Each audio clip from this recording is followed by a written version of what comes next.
Hello, I'm Teresa McKee, your host for A Mindful Moment.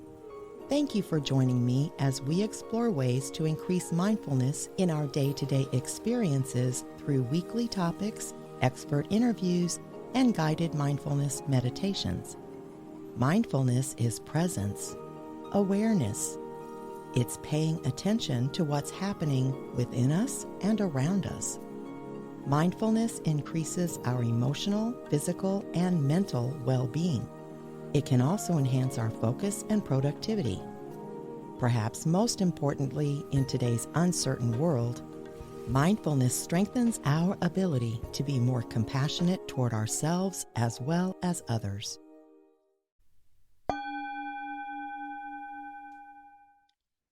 I've been working with quite a few clients recently who are experiencing anxiety related to readapting to the post-shutdown world, especially at work, or to personal experiences that have occurred due to COVID. That prompted me to check in on my own anxiety because I've noticed that I'm gritting my teeth a lot lately and feeling quite fidgety. One of the challenges with anxiety is that we can confuse it with stress, which is a part of most people's daily experience. But there are distinct differences between stress and anxiety and different outcomes if they aren't managed. Anxiety is a normal and often healthy emotion that everyone experiences from time to time and is a natural response to stress, danger, or perceived threats. However, when feelings of anxiety become excessive, persistent, and uncontrollable, they can interfere with daily life. Stress is a physiological and psychological response to external pressures or demands, which can be caused by a range of factors like work pressure, relationship problems, financial difficulties, or health issues. Stress can be acute, such as the stress of an upcoming deadline, or chronic, such as ongoing stress related to a long term problem. I'm well aware, as I've shared with you, that I'm going through a stressful period due to my workload. My stress is based on external circumstances, and I'm doing my best to counteract it through mindful practices. That's important because ignoring stress can lead to high blood pressure, heart disease, obesity, diabetes, and digestive issues, in addition to anxiety, depression, and other mood disorders. Anxiety, on the other hand, is a feeling of apprehension or worry about potential future threats or events, whether real or imagined. Anxiety can be triggered by stress, but it can also be triggered by other factors such as genetics, environmental factors, and life experiences. Anxiety can be mild, such as the nervousness before a job interview, or it can be severe and persistent, leading to an anxiety disorder. While stress and anxiety share some common symptoms, anxiety is typically more focused on future oriented worries and has a higher level of psychological distress than stress. Anxiety left unchecked can lead to chronic anxiety, where an individual experiences persistent feelings of fear, worry, and unease. Chronic anxiety can result in headaches, muscle tension, chest pain, and fatigue. Many with chronic anxiety may avoid social situations and become isolated from friends and family.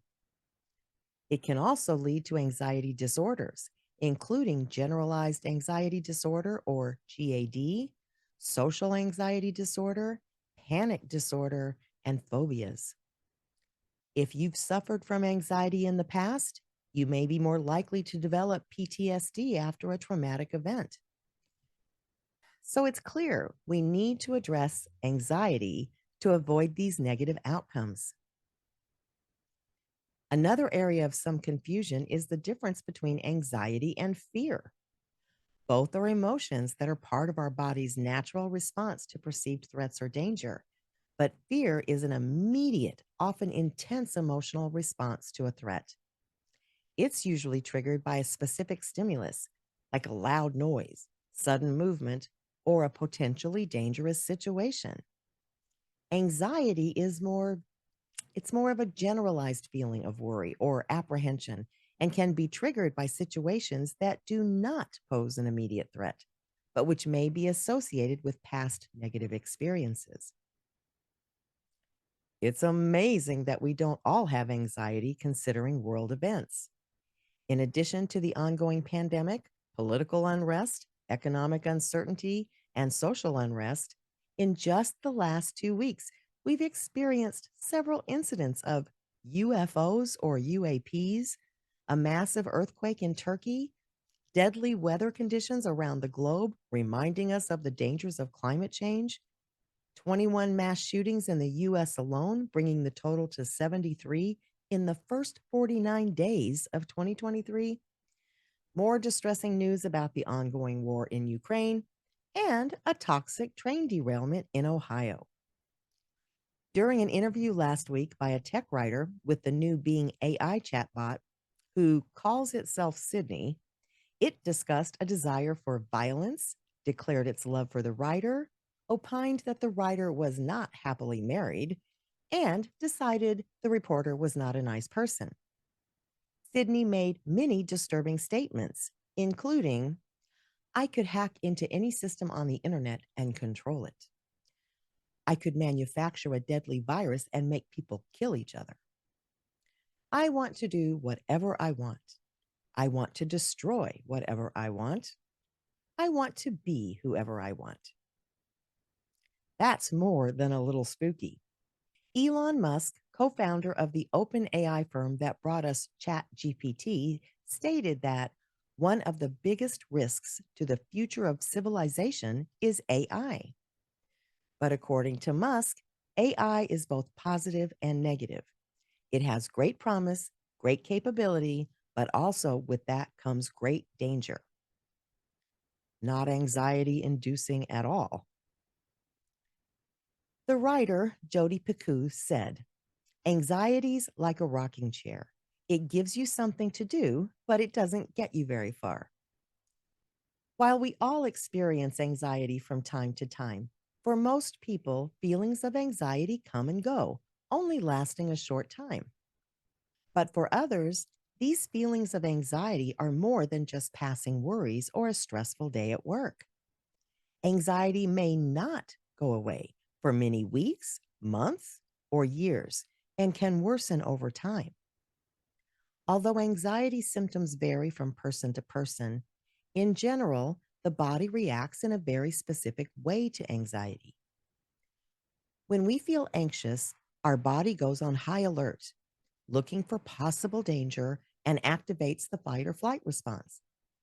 As a result, some common symptoms of anxiety include nervousness, feelings of danger, panic or dread, rapid heart rate, trembling or muscle twitching, weakness and lethargy, difficulty focusing or thinking clearly about anything other than the thing we're worried about, insomnia, gastrointestinal problems, and obsessions about certain ideas, a sign of obsessive compulsive disorder. Anxiety feels different for everyone.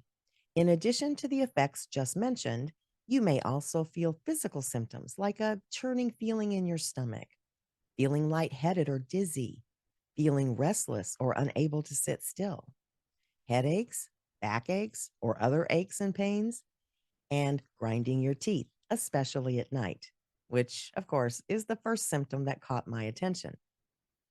But I'm also feeling a little restless and am experiencing some aches and pains. So I know I need to take some action at this point so that my anxiety doesn't get worse. After reflecting on my feelings for the past week, I identified that my anxiety is mostly based in worries around being unable to meet my obligations, both due to time constraints and to a lack of some skills that I don't have time to learn right now. It doesn't help that those skills are related to my old career, not my current one. I need to do a lot of complicated accounting adjustments due to changes by the IRS, and I just don't understand the process or the purpose. It doesn't help that I don't want to do it. There's my old friend, resistance again. But I can address this issue by reminding myself that I don't actually know that I can't do it.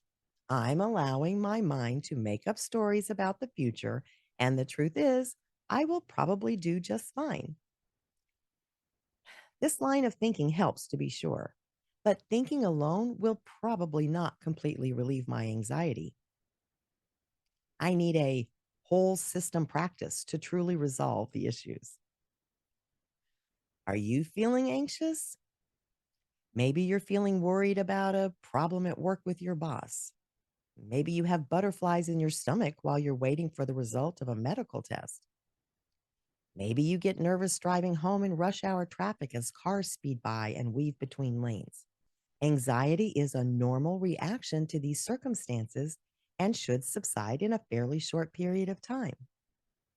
But if you find yourself worrying a lot about the future on a personal or global scale, or the anxiety does not go away in a short period of time, you might need to take action to reduce your anxiety, and mindfulness can help.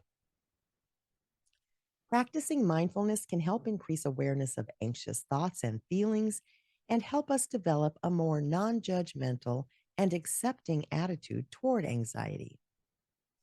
Mindfulness meditation, a key component of mindfulness itself, has been shown in studies to be effective in reducing or eliminating anxiety. Mindfulness meditation trains the mind to focus on the present moment and become more aware of thoughts and emotions. Meditation has also been shown to reduce the body's physiological response to stress, including reducing levels of the stress hormone cortisol, lowering blood pressure, and reducing heart rate. Since stress can lead to anxiety, addressing it before that happens could greatly reduce the odds of experiencing anxiety. And meditation can help improve emotional regulation.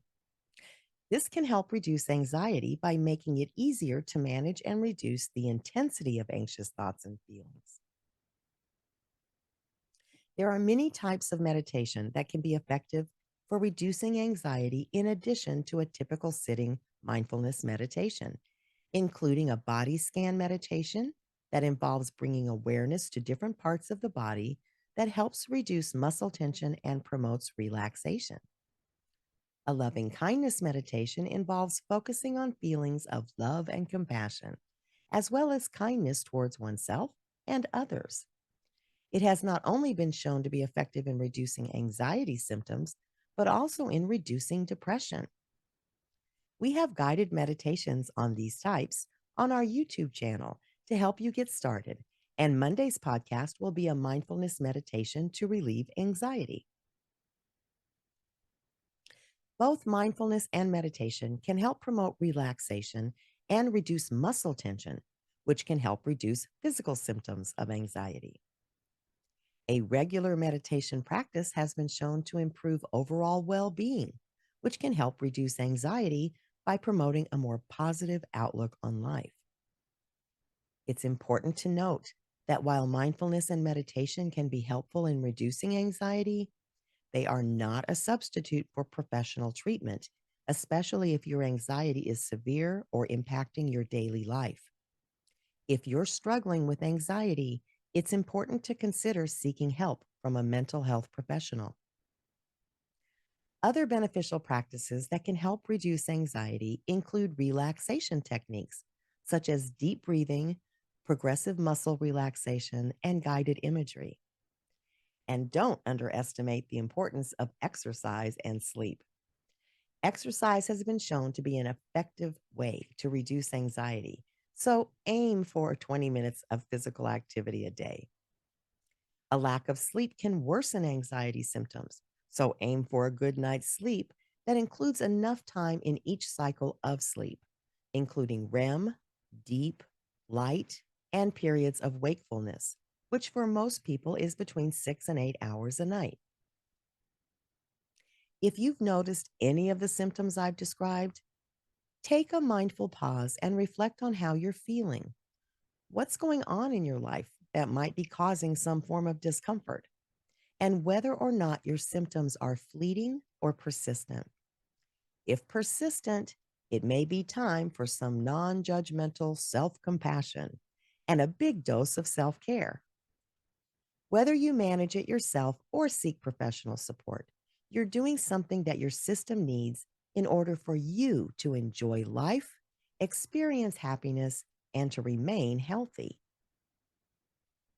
Also, remember that all of the chaotic world events I mentioned earlier are largely out of our control. There's simply no benefit to worrying about what might happen. The mindfulness principle of acceptance is key here. The American writer Hugh Prather said, "My anxiety doesn't come from thinking about the future, but from wanting to control it." If I could change gun violence or extreme weather or force developers to be responsible in the advancement of AI, believe me, I would. But I have to accept that I can't. All I can do is respond to any of these events that affect me personally by taking whatever action is in my best interest, as well as those around me. And if the UFO kerfuffle ends up meaning that other countries are spying on us or that we're being visited by the Greys or little green aliens, does it really affect my life? Not unless an alien knocks on my door. So I don't think I have to worry about that either. Consider the opposite of anxiety, a state of calmness, peace, and relaxation. When we're not experiencing anxiety, we may feel a sense of ease, comfort, and contentment. That's enough motivation for me to do something about my anxiety.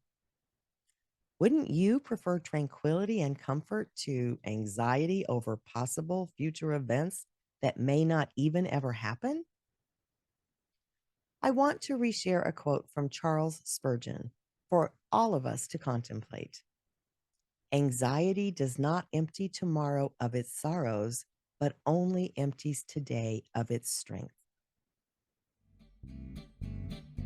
Until next time, I encourage you to meditate daily and be mindful in all of your everyday activities. Simply bring your full awareness to the present moment to build your mindfulness skills, paying attention to every detail of what you're doing, from washing dishes to work tasks to taking a walk. Your mind will wander, and that's normal. Each time you notice it has wandered, that's mindfulness. Consider how wonderful the world could be if everyone was mindful. You can help make that happen. It all starts with a mindful moment. This podcast is part of the Airwave Media Podcast Network.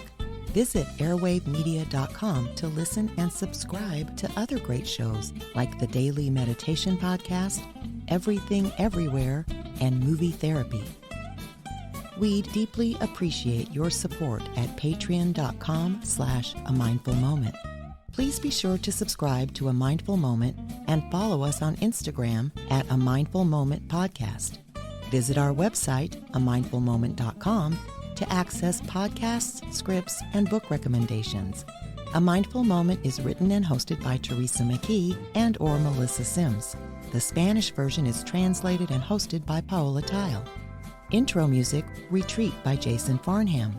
Outro music, Morning Stroll by Josh Kirsch, Media Right Productions. Thank you for tuning in. This podcast is produced by Work to Live Productions.